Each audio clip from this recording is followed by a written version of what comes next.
Good evening, everyone. Thank you so much for joining us tonight. We're really happy to have in-person programs again, where we can actually interact with live humans. Yay! And we're especially happy to bring back our friend Tom Trimbath for some of these talks. And I was going to write a fancy little introduction, but we realized we had it on the webpage. So I'm just going to go ahead and Tom Trimbath is an islander who happens to be an author, photographer, project consultant, real estate broker, and naturally a tea drinker.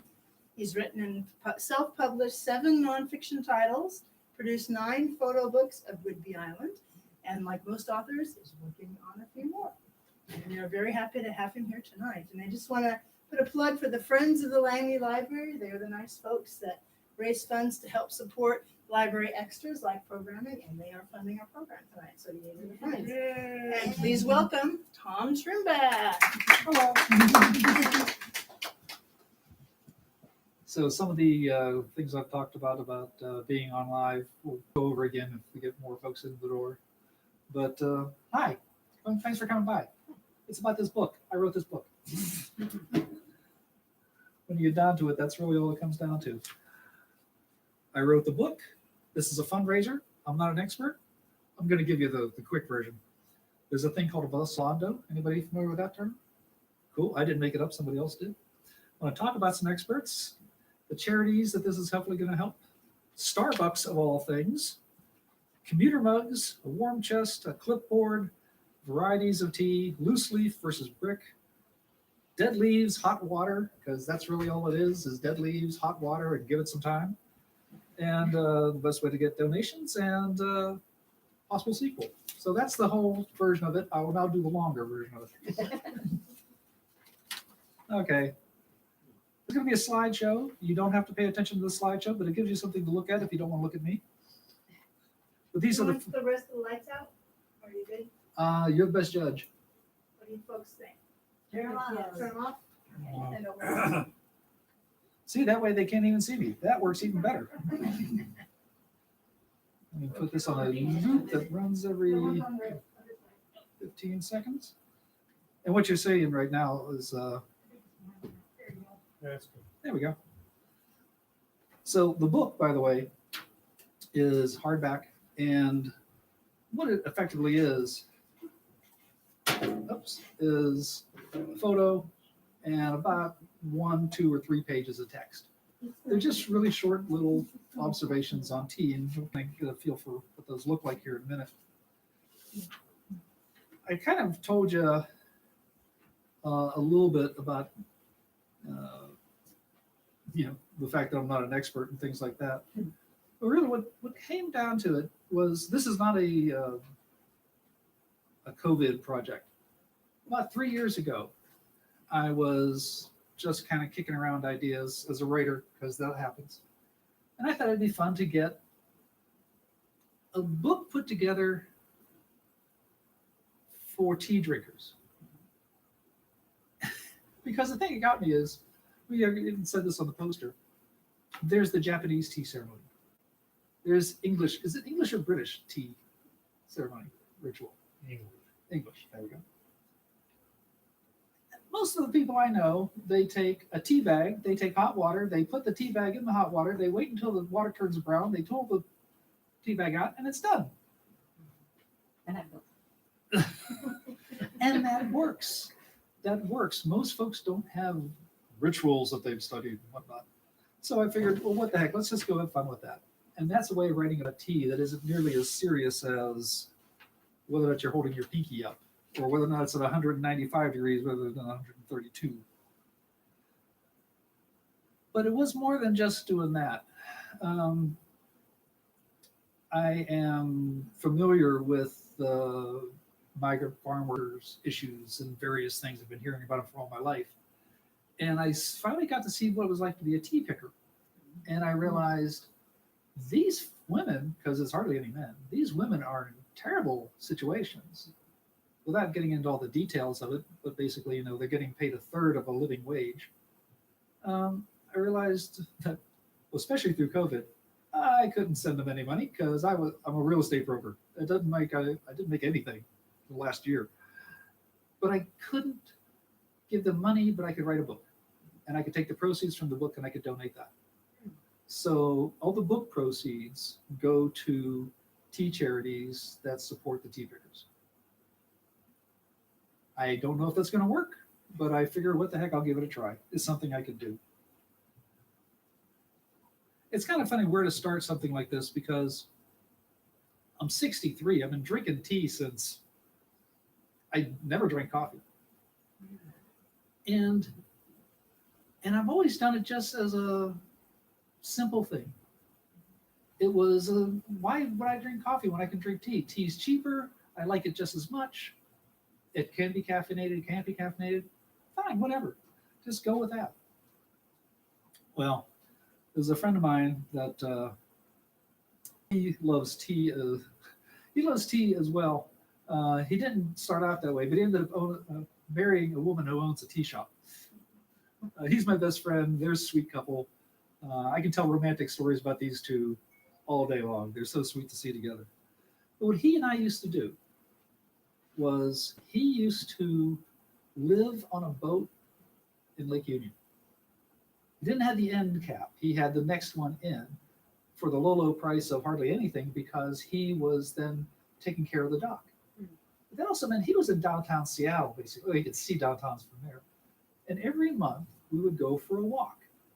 And we would do an urban hike that was usually 10 to 20 miles. And we would just find ourselves just naturally walking into tea shops, which was kind of ordinary to start with. Okay, great, there's tea shops. I didn't know that such a thing existed. But I'm going to see if I can find this one. But that was called, okay, come on. This is where I always think that I have it right there, and I don't. I'll paraphrase. We got to the point where we were walking into places like in the International District, where it was obvious that this was serious tea. They had, each table had a tray on it that was perforated, had holes on it about the size of a pencil.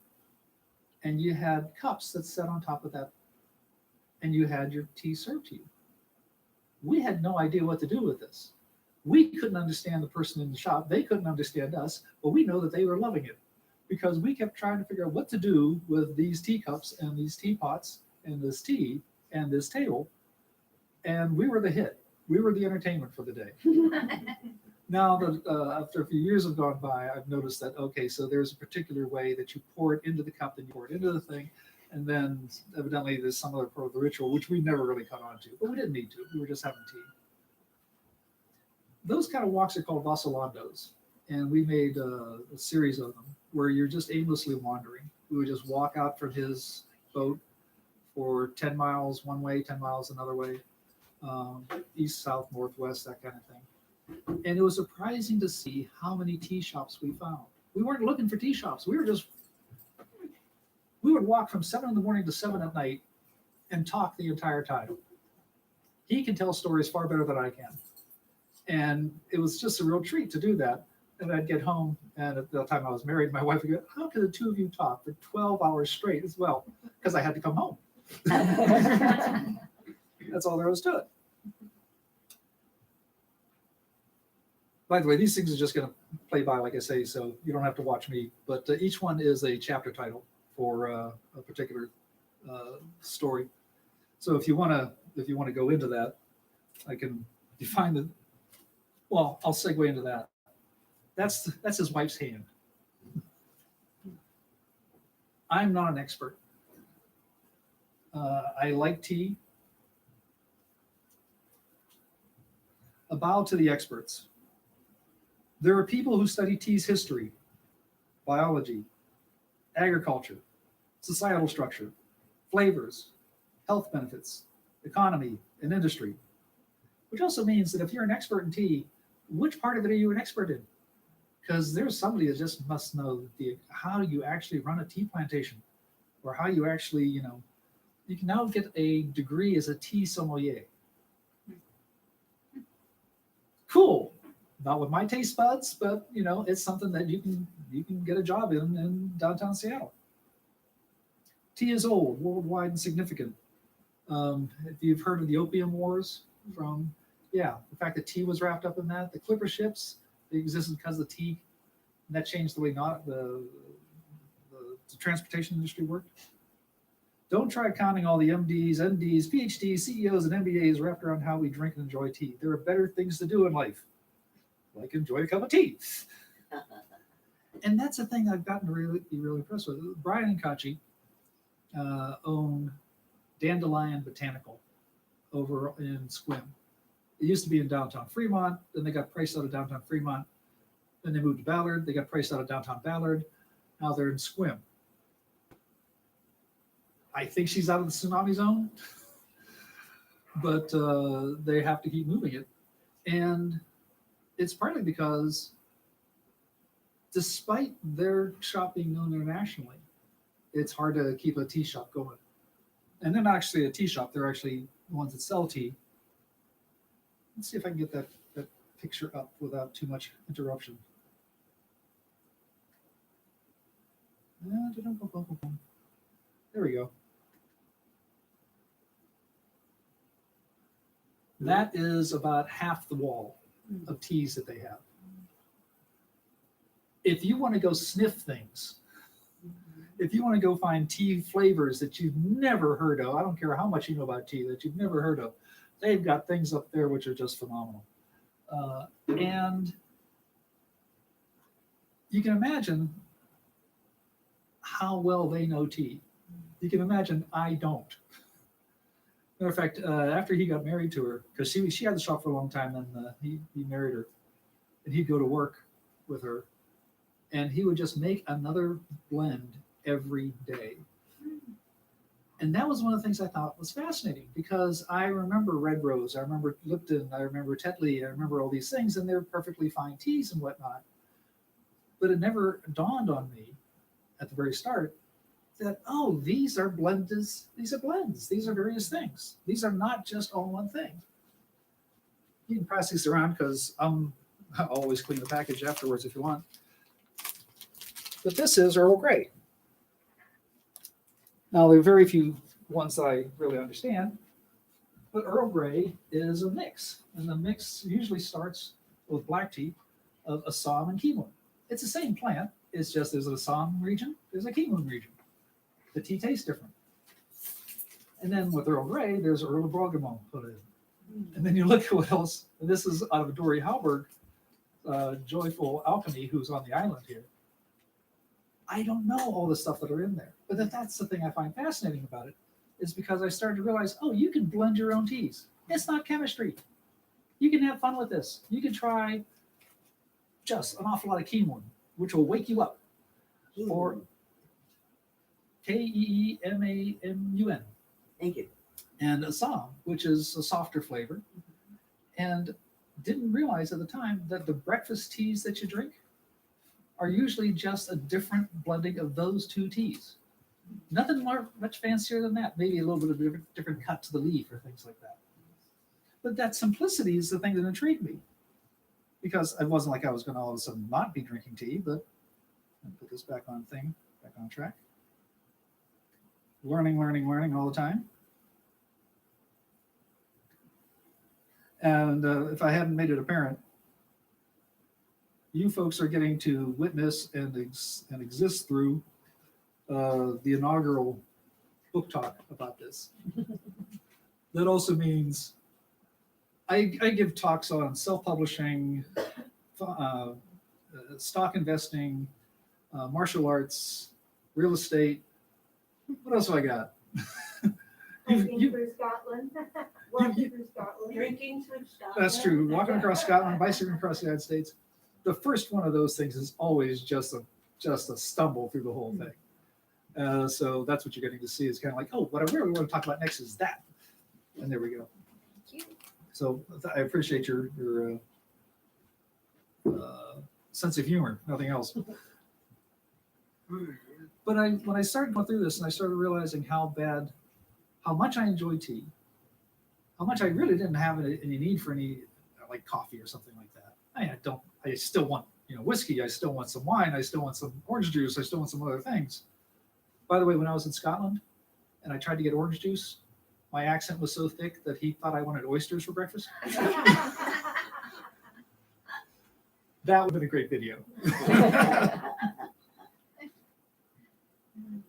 But I started realizing that a lot of the women who pick the tea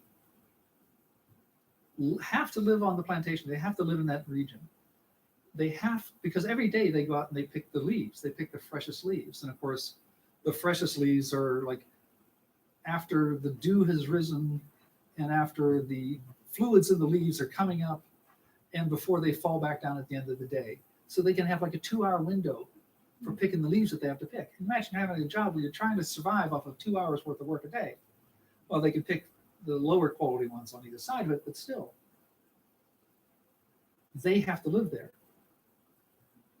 My granddad was in the coal mining area of Western Pennsylvania, and he was in a company town. And in that company town, great, we're supplying you housing. This is wonderful. We're supplying you access to food and drink and everything else.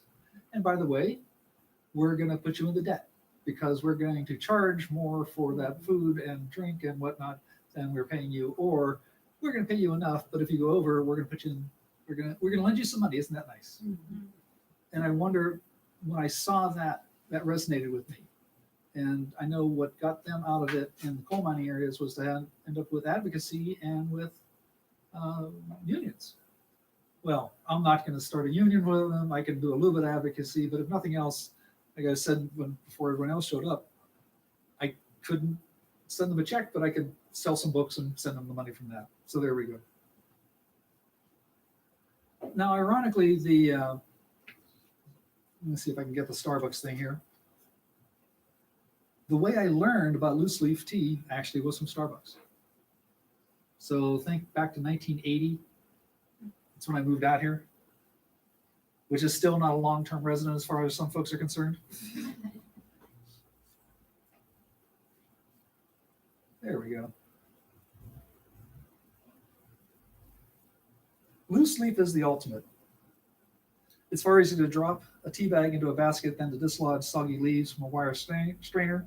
Thump, thump, thump may be the sound of an espresso puck being dislodged, but it's also the sound of tea leaves being convinced to fall into a compost bucket. I learned that sort of thing. I learned about how to do that from Starbucks. There was a barista, here we go. Pike Place Market was a natural draw in 1980 at least. I mean, it's still a natural draw, but then it wasn't always for tourists. It was, that's where you went shopping. It was there in a tiny slice of a shop where a busy barista, if they even used the name then, took the time to show me how to use a tea ball, demonstrate patience for 4 minutes, and then enjoy something uncommonly good and good for me. Bonus, it was cheaper than coffee. Years later, I'd buy stock in the fledgling public company. That's a story for another one of my books, Dream, Invest, Live, which leads into one of those other talks where I retired in 1998 at 38. The book came out as the market crashed, and the sequel has been me recovering from having lost 98% of my net worth after that. But it was the sort of thing that I found the irony that, Starbucks is the one that really taught me how to use tea. And if you look back at the old posters for Starbucks, the Starbucks logo was not just coffee. It was coffee, tea, and spices. It wasn't just coffee and tea. They were there to do more rather than less. And I just found that really intriguing because it kind of went, oh, that's right. These are all just kind of a continuum. Coffee's another spice. Tea's an herb. Herbs and spices. That's really all it is. It's dead leaves and hot water.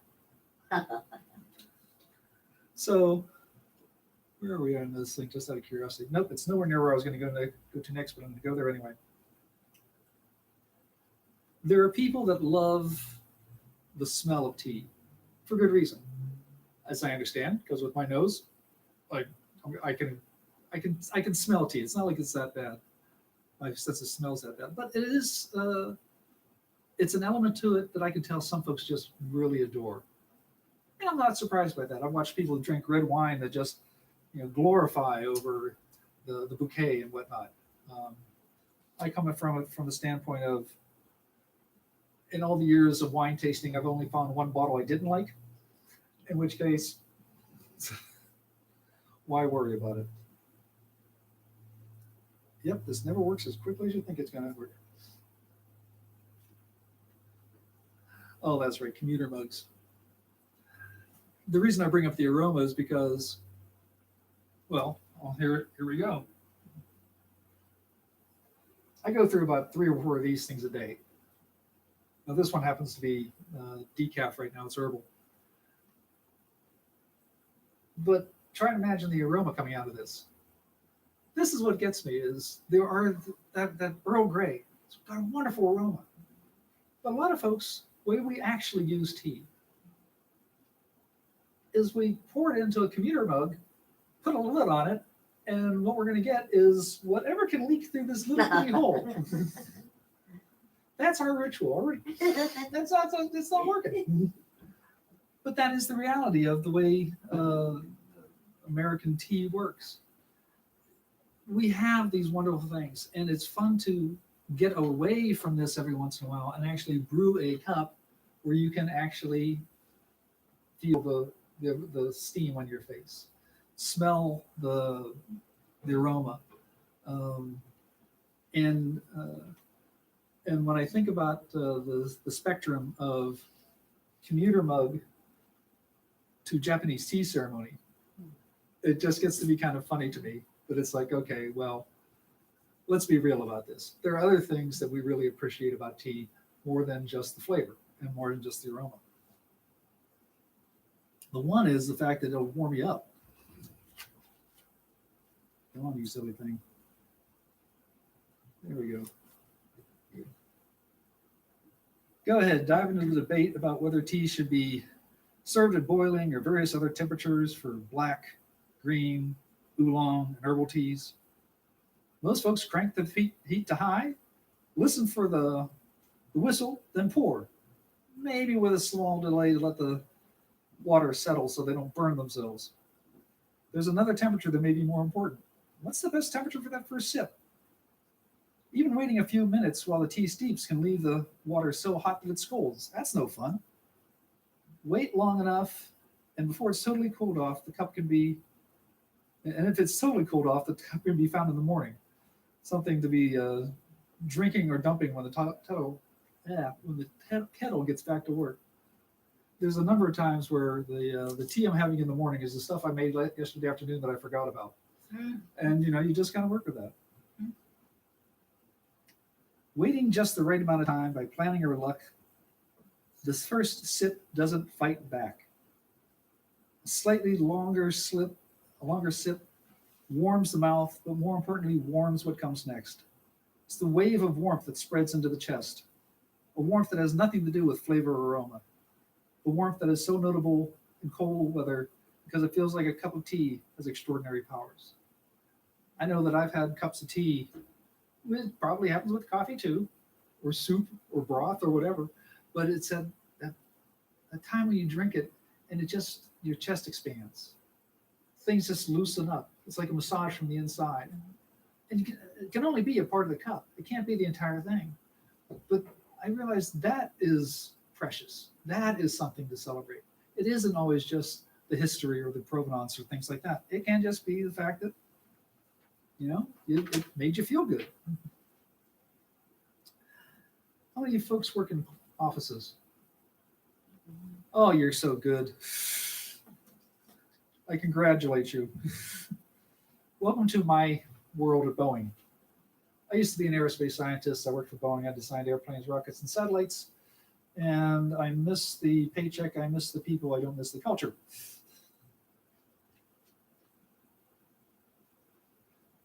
One way to be seen as productive around the office or the job site is to grab a clipboard and a folder in one hand and a mug in the other and walk purposefully.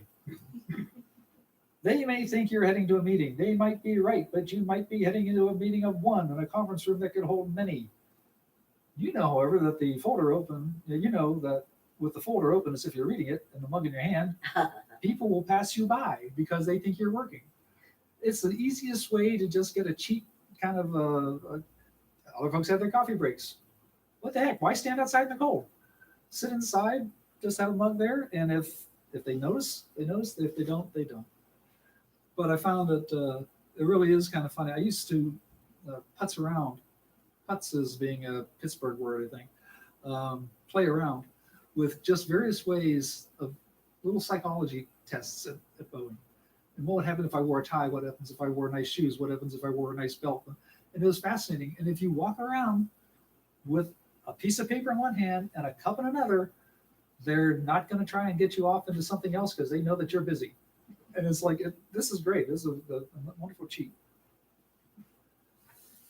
Well, I say I'm not an expert, and I'm not, but I will point out some of the ranges of the various kinds of teas that are here.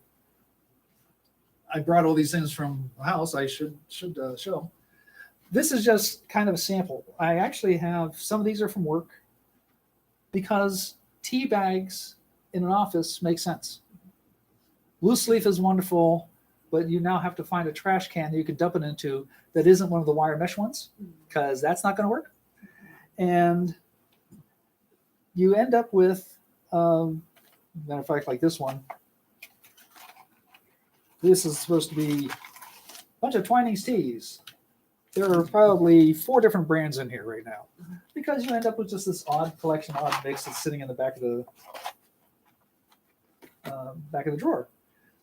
These are perfectly fine. I'm not going to diss loosely store-bought bag tea, but I got to tell you, it's really handy to just have a big pile of tea.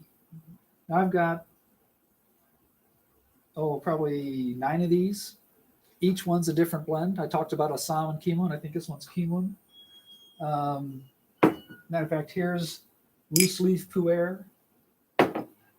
Here's rooibos, which is really an herb, or a spice rather than an herb.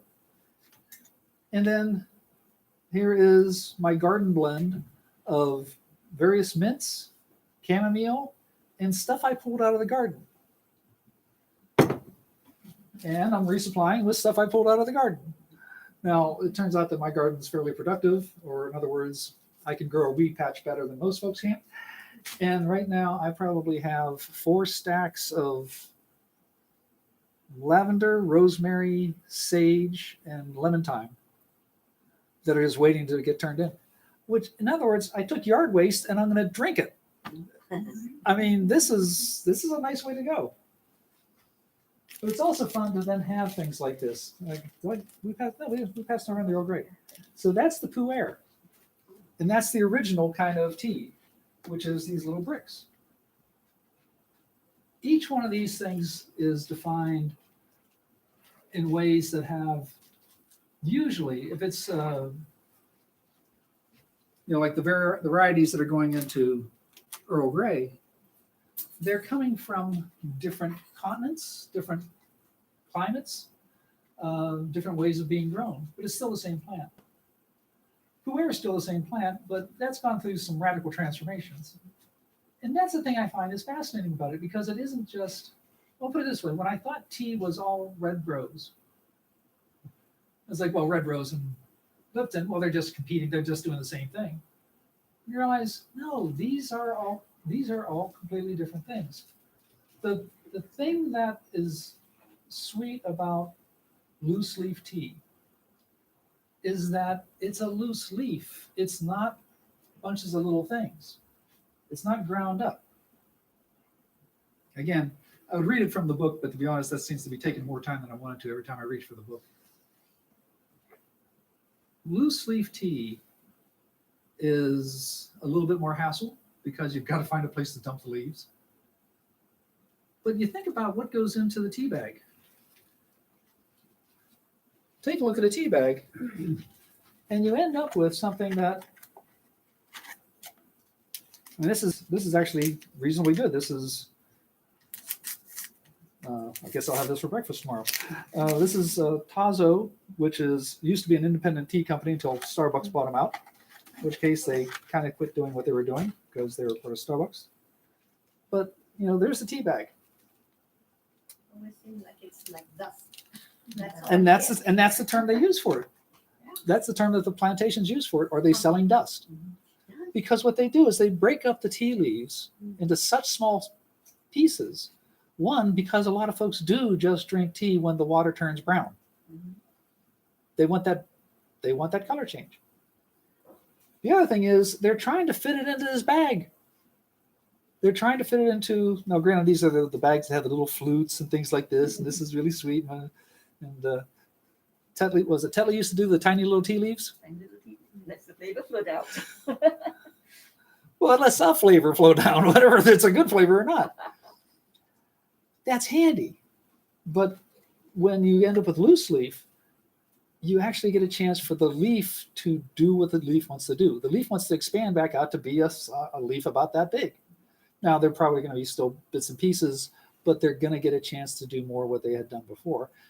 And that's why it's Kettle Pot Cup. Tea kettle for the water, teapot for the tea, and teacup so you can drink something. The tea leaves in a teapot get a chance to actually grow back again. Someone I know who, at Boeing who took, this is all 24 years ago, but she was from Formosa, Taiwan. I'm not sure which is the right word anymore, but her family had a tea plantation there. She would take, not a mug, she would take a water glass. She would put in 6 full-size leaves. So they'd never been crumbled up, they'd never been bruised or anything like that. She would pour hot water in it, and she would walk around with a hot water tumbler and would leave the leaves in there all day. So it made me realize supposedly oolong teas are 90 seconds. Black teas are like 4 minutes. Green teas can be really short. Pu'eras can be whatever. I lost track. I just leave mine in all day, sort of thing. But here she was, and I asked her about that. She goes, "This is the way I like it." And that's the thing that got to me is with a tea bag, you're gonna have the way they produced it, and that makes it easy to have. But you start playing with loose leaf, and now you can play with how you like it. Do you want to have more? Do you want to have less? That's one reason why you notice, I don't partition this stuff out into, convenient little chunks. I've got a scoop in there, but depending on how I feel that day, I'm going to give it a lot or a little. I'm going to give it some of this and some of that. And that is, well, it wasn't as exotic as my friend who's sitting there in a shop that's got, hundreds of canisters. But here's something where you can just start your day off with, I wonder what this will taste like. And if it doesn't taste good, it's a bunch of dead leaves and hot water. You're not committing a steak. You're not trying to, do a porcini mushroom. You're talking about, I'll brew another pot. And I love that. That is the sort of thing that, as a frugal person, that's the sort of thing I like. The other thing that also happens is there's you can use the leaves more than once. And there's a guy movie, if you want to call it a guy. It's a World War II concentration camp movie called Stalag 17. And in it, you get to watch them. They're reusing the same leaves day after day after day. And it's like, oh, okay, they weren't just doing that as a ceremony. They were actually still getting some kind of flavor out of it. The better the tea, the more flavors you can get, the more steeps you can get out of it. Well, if you do that right, I'm not an expert, but I've been told by experts that first time you brew it is where almost all the caffeine comes out. So if I make a good, strong I make tea 1.5 liters at a time. Me and a cup, just not enough. But that means if I want some more tea later on that day, I can just use those same leaves and almost all the caffeine's out. So I end up going from caffeinated to not caffeinated. And if I'm busy writing, if I'm busy doing something else, I've got something that I could just turn to, just pour more hot water over it, give it another 4, maybe a little bit longer, maybe 8 minutes this time, and get more tea. I mean, that's the sort of thing I never imagined. The loose leaf as compared to the tea bag is kind of like throwaway culture. It's convenient, and there's a reason for it. But loose leaf, oh, come on, you can have more fun with this. And so right now, the blend I'm actually drinking tonight is 2 different types of mint, chamomile, rooibos, honeybush, which is just a name. I love the name, and nettles. And the nettles, I just went into one of the local preserves where I know there's a nettle patch, and a friend of mine and I just went in there and we just wore gloves. And we just harvested a bunch of nettles and take it home and process it. And I mean, if you love playing with food, tea is a great one to play with. You can't go grow your own coffee plant to the same extent you can go grow your own herbals.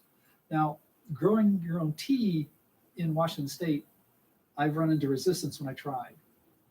And I don't fully understand it, but evidently the tea plant is similar botanically to one of the major tree groups here. And the tea plant can carry a fungus or some parasite that can attack the lumber industry. And when the lumber industry comes up against the tea industry, the lumber industry is going to work and that they're going to win. So you can't, now I've been told that there are ways to do it now, but when I tried, but I would have dearly loved to be growing my own tea plant. You guys got any questions? Because I've been talking. I'm getting thirsty here. Luckily, I've got a reason to drink, but yes. That pu'er. Pu'er. That's Puear. Yeah, when it came around, I wrote that down. It looks like it's a very compact little thing. Yes. Here at the front. Yeah. I wonder if you could explain that a little better to us. Yeah, well, that was the one I was talking about where they used to carry it across the Silk Road way back when. Because if you're carrying loose leaf, you've got to keep it airtight. And if you're going to keep it airtight, you have to hope that it doesn't break. And if you broke and all of a sudden you're carrying it across the Silk Road, you can't just go back for more real quickly. But this stuff is solid to the point that I have to use, if I had a food quality chisel, it's that hard, it's that stuff. Well, it made more sense. Okay, so this is like a little thumbnail, a little gumdrop. It's flat on the bottom, which is handy, but it's curved on top. So I'm going to try and put a knife blade on this thing and hope it doesn't skitter off when I try to break it in two. Okay, I could use the entire thing because they say that each one of these things is a pot worth. I'm frugal. If I can get 2 pots out of it, I'm going to get 2 pots out of it. But it is that tough. However, as soon as you put it in, it dissolves. It's really fascinating to just kind of realize that with loose leaf, I'm trying to figure out where to dump the leaves. For this, it's almost like coffee grounds are left over, but they're not all that bad. And it's actually a lot cleaner because there's less of a mess. What glues it together? Pressure. As I understand it, the only thing they're really doing is they just stomp on it really hard. I'm sure they're not stomping on it, but considering that the technology, the technique goes back centuries, it was before they were doing anything with plasticized food quality binders. So if you talk about Darjeeling tea, Oh yeah, that's the same plant that's grown for Assam tea. It's just grown in Darjeeling. yeah, very good. And that was the whole thing for a long time. China would not let anybody grow tea. And there's all these wonderful intrigues about how China lost tea. And they would smuggle people in to impersonate Chinese residents who would then coerce other Chinese tea growers to migrate with the tea plants incognito. And they went to Assam, they went to Darjeeling, they went to places in India first, then to Japan, then to Kenya. And that's how we get all these varietals. So that's industrial ester now. Oh, for sure. Oh, yeah. Oh, no, I didn't say this was a nice set. These were not nice people. These are businessmen who are going to make money. They're going to make profit. The amount of tea trade, like I said, the tea trade was important enough to start the opium wars. The tea trade was important enough to change the transportation industry by redoing the clipper ships, by designing the clipper ships. The irony is it's still the second most important, most popular drink in the world behind water. Coffee is not the number one. But in the United States, we had a tea party. We had a Boston Tea Party because we were revolting in so many ways. And you can take that any different way you want. But after that, it was considered unpatriotic to drink tea. We had been really fans of tea. We really liked tea, but it became unpatriotic to drink tea. So coffee got popular. And what do you know? Attitudes people had 300 years ago still persist. America's a weird place. So there are actually folks around that are now growing tea in the States. Bigelow, I know, has an enormous place that I doubt has any tea pickers on it except whoever can drive a John Deere tractor. And that is still the majority of the tea. The majority of the tea has got to be industrialized, because to get to be the second most popular drink, you've got to be just cranking it out. I mean, to be making more raw material than the coffee industry, it's going to be industrialized. I am glad to see, though, that, for instance, if you do take a look at, I'll use dandelion again. Afterwards, if you want, you can take a look. But let me say, do it this way. You can get teas that are organic, wild crafted, conventional, grown without chemicals, sulfur free. You get the idea? Folks are trying to come up with what's the other ways are actually differentiating and what's really important to folks and what isn't. That's the one thing that's really sweet about the folks that I know that are marketing tea right now. Well, as a matter of fact, no, let's see if we could. Well, there you go. Unfortunately, I don't think I can pause this thing. Can I pause this? Let's see. But that's what this is saying is organic, conventional. It's flipped on me again. So where do you acquire that particular brand tea? Those folks are Dandelion Botanical. They're over in Squim. And they used to do an awful lot of in the door traffic. And now they're mostly online because for the last 2 years, they had to move during the pandemic or just before it, which was just a terrible time for them. And they're struggling to come back. But it's a wonderful place. If you love just walking in and learning and seeing what's there. They don't just do tea. They do Chinese medicines and incense and all these other things. I go over there. Well, I go over there to visit them because they're good friends of mine. But it's also the sort of place where, well, the United States, at least the West Coast, is no longer just Tetley and Red Rose. Hallelujah. Going to Kent's Corner, Red Apple. Look how many teas you've got to pick from. But even better, go into the Star Store. And I was just talking to Darlene over there, and there's at least a dozen different brands, and each one has got about a dozen different varieties. And some of them are doing it for fair trade. Some of them are doing it for organic. Some of them are doing it for both of those. Some of those are doing it for various flavors. Some of them are coming out of Canada. Some of them are coming out of the U.S. Some of them, it's all these possibilities that are just marvelous. And that's the thing I just love is the fact that we're still talking about something that's cheap. Now, the more packaging, the thing I say, it's not necessarily the tea. The more packaging, the more expensive.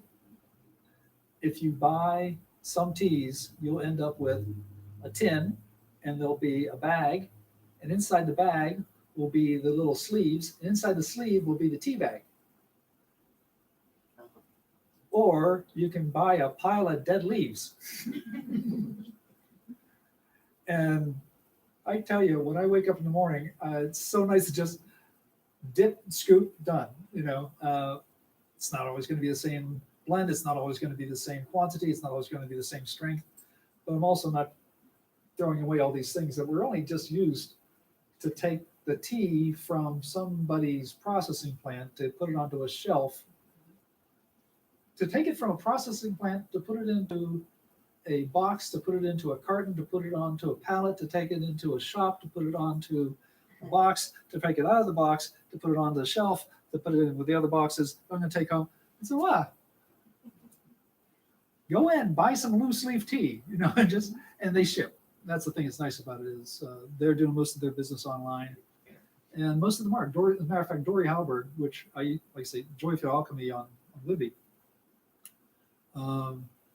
she does some wonderful high-end blends. And she does some basics as well. But it is fun to be, for me, it's fun to be able to do that sort of thing. When you say high end, what do you mean? You can take tea, Is it Well, high-end for meaning instance- money or flavor? complexity. Okay. For instance, I'm not sure if you took a look at this, but a lot of Earl Grey teas will just look like a bunch of tea leaves, a bunch of black tea leaves. She's got some other stuff going on in there, Mm-hmm. and she probably has it all listed out somewhere. With my eyes in this light, I'm not going to try, but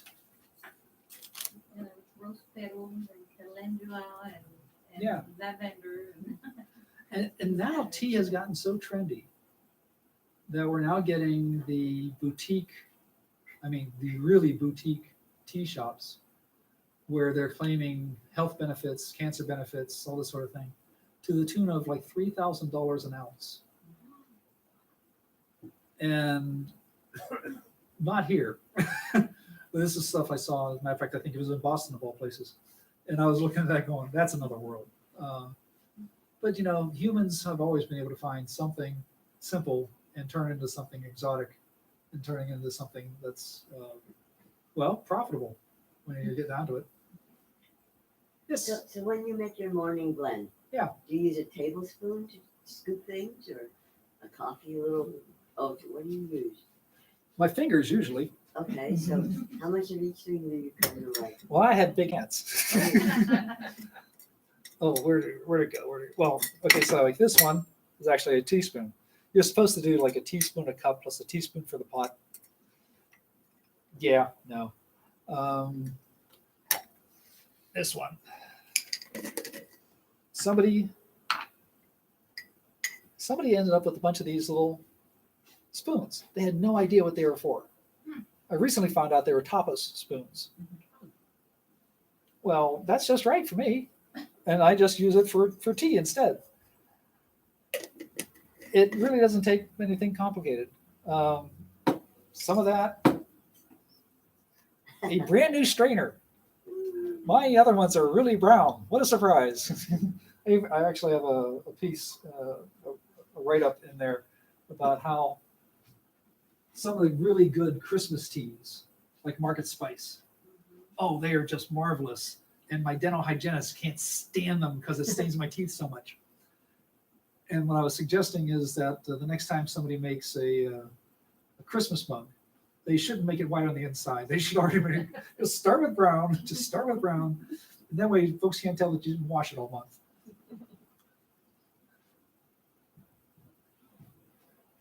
Well, that's pretty much it. I mean, I can talk and talk and talk, but I also don't want to talk past what you want to hear, because that's the secret to doing talks.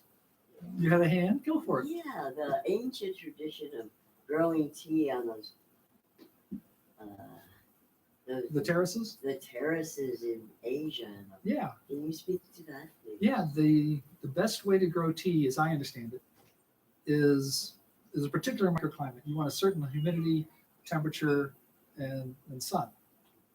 Ironically, the Bigelow tea plantations in South Carolina are big flat fields near saltwater. Go figure. But again, they may not be working the same issues or the same flavors as an oolong plantation in Taiwan. But yeah, and that's the thing is the women have to get up. And if you look at those, they're always in rows and they only go so tall. And the women go through and they will take, I think it's like there's 3 leaves in a bud, it's like 3 or 4 leaves per plant that they pick each day for the high-end teas. And you can get into, the nomenclature. I don't try to remember the nomenclature, but I know there's silver tip, there's orange pico, these aren't flavors, these are levels of gradation of quality of the tea. And those ones are hand-picked though. And to imagine that these women are trying to get by hand-picking leaves for a few hours a day, even if they're picking the lower quality ones later on the day, I know I don't want that job. And I know I'm very appreciative of what they do because I drink this stuff every day. And I think some are very, very steep. I Yes. think they are Yeah. really Well, because they're trying to get to that certain altitude to get that microclimate, and if there's no flat ground up there, but again, they can't use it for anything else. I mean, it may be that tea is the thing that grows there. I don't know. It'd be fascinating to take a tour of some of these places, but taking a tour of some of these places, I don't know if you've been watching what's happening in Sri Lanka, but Sri Lanka, the economy's collapsing, the government's collapsing. They're having a terrible time. I would not want to go visit there right now. A lot of these places a lot of places where tea is grown are South America too. and it's the same problem that the coffee growers have. They tend to be in places that would be impoverished otherwise, but they tend to be contentious as well for one reason or another.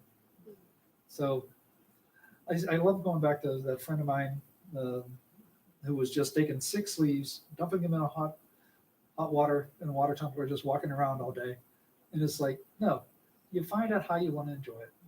And that's the more important thing. It isn't as important to hear what somebody else thinks you should be doing to enjoy your tea.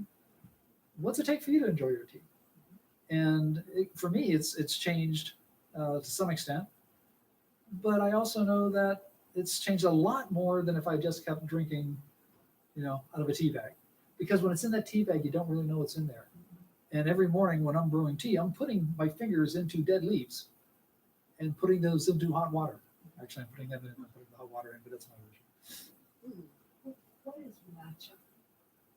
I should know, and I don't. I came across the term the other day, and I can't remember the history, so I won't feign.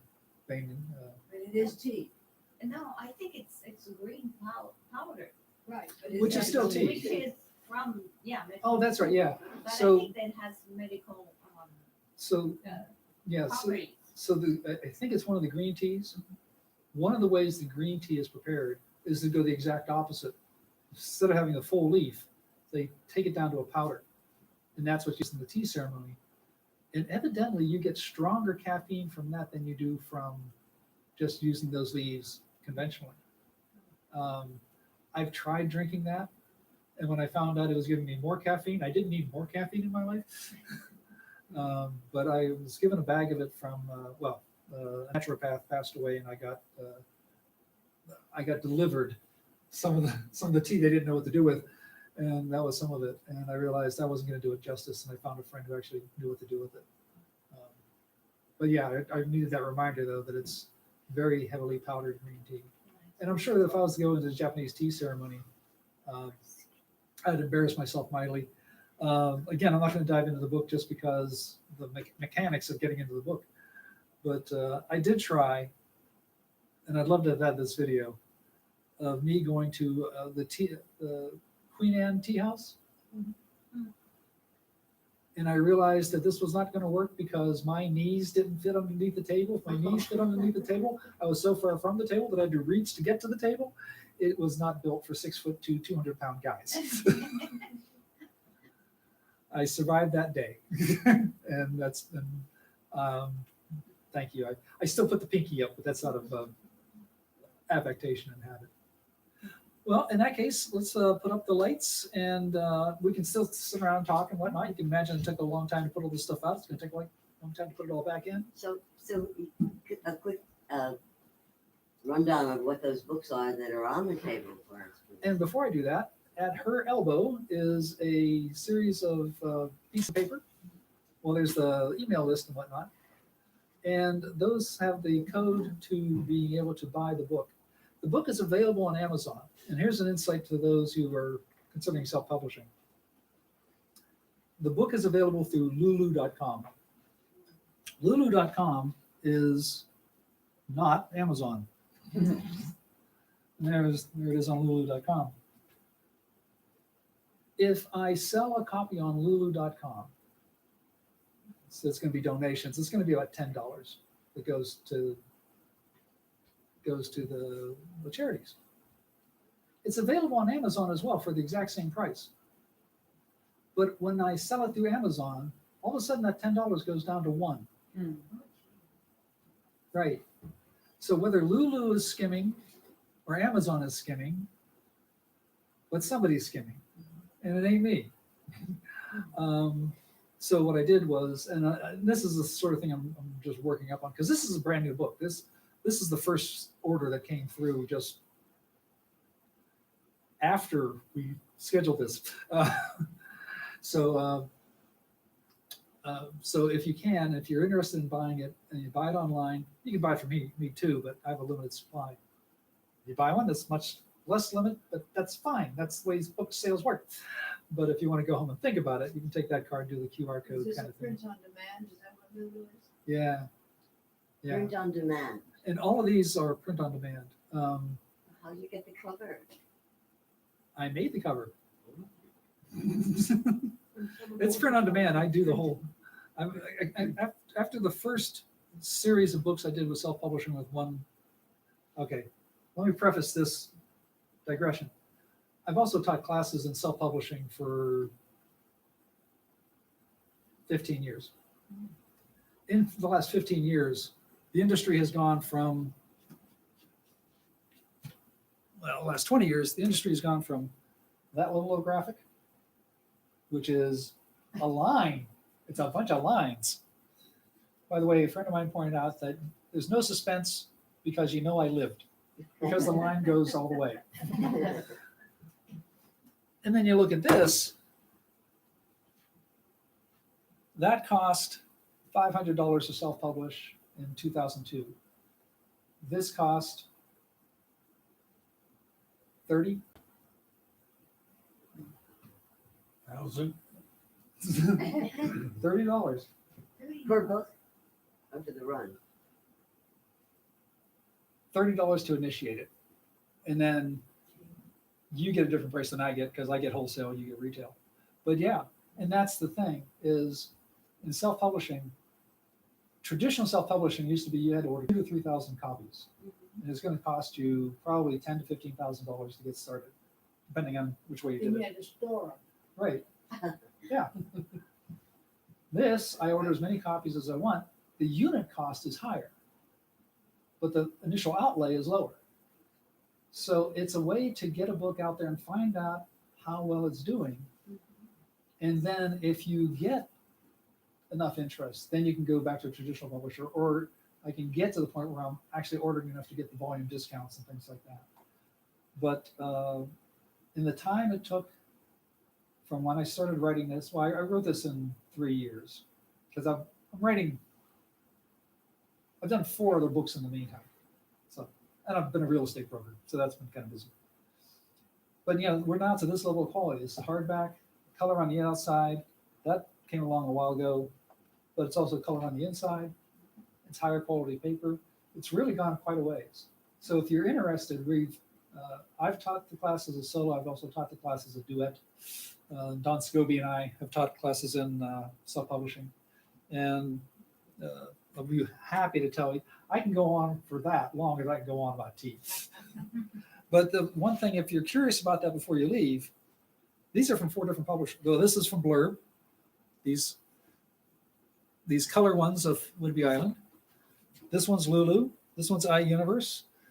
And that one's Amazon. So I've had a chance to kind of purposely look at variations on how to publish. And I've got to admit that I'm impressed with the way things are going, but I also know that it's still expensive. And you end up with these weird things where if I sell it through Lulu, there's a donation. If I sell it through Amazon, there's $1. But if I'm not on Amazon, a lot of folks will never find it.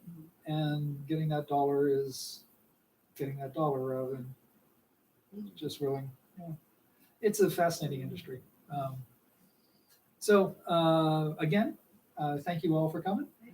Hang around because I'm going to be here for a while, but I also want to give you the opportunity to politely exit if you want. Thank you. Oh, my pleasure. Thank you.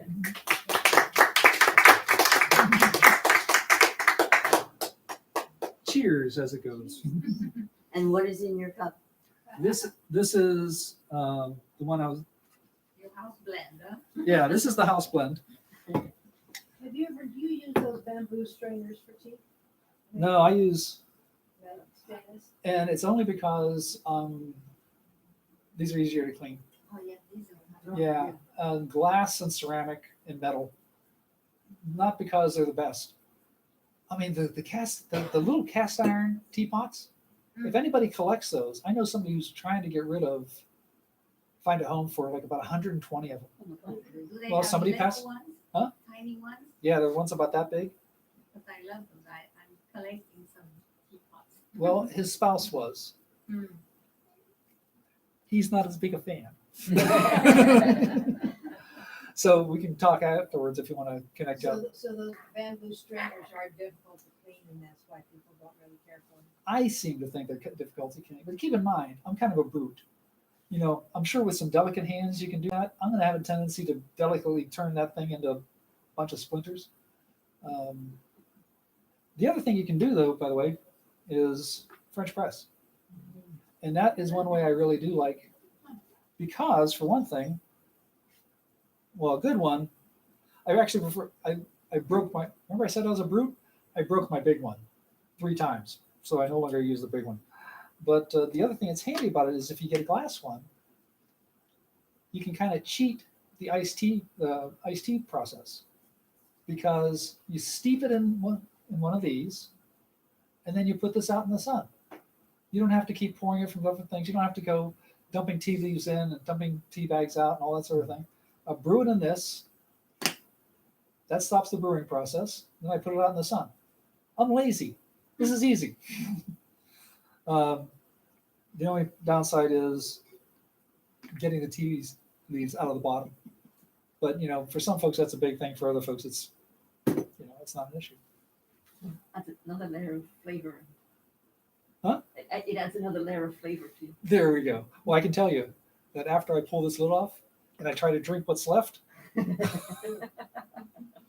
that's called espresso. And really, all this stuff that I'm using here, grows naturally in the Pacific Northwest because it was growing around my driveway. I mean, we're not talking like I carefully tended this stuff. These are some weeds, and yeah. So if you want contact information actually, if you have any other questions, just take one of my business cards or one of the order things, and I'll answer questions. And if anybody wants me to give this talk somewhere else to like a foodie group or something like that, give me a holler and I'll come by and talk it. Because again, it's a fundraiser. It's also a fun thing to write. It originally was going to be 30 stories from 30 writers. And I was hoping that I would only have to write one of them. Turned out that trying to organize 29 other writers, it was far quicker to just write the whole book myself. So yeah, I hope you appreciate that it's not exactly serious. It's somewhat lighthearted, and it's hopefully the perfect thing for gifts and can be easily shipped. That's one reason I went for hardback. So you can ship it without it being a bent piece of paperback when it gets there. Thank you. Thank you so much. Thank you, because really, doing this without you would have been really silly. And I have no idea if any of that made any sense, but Here's a mailing list if anyone wishes.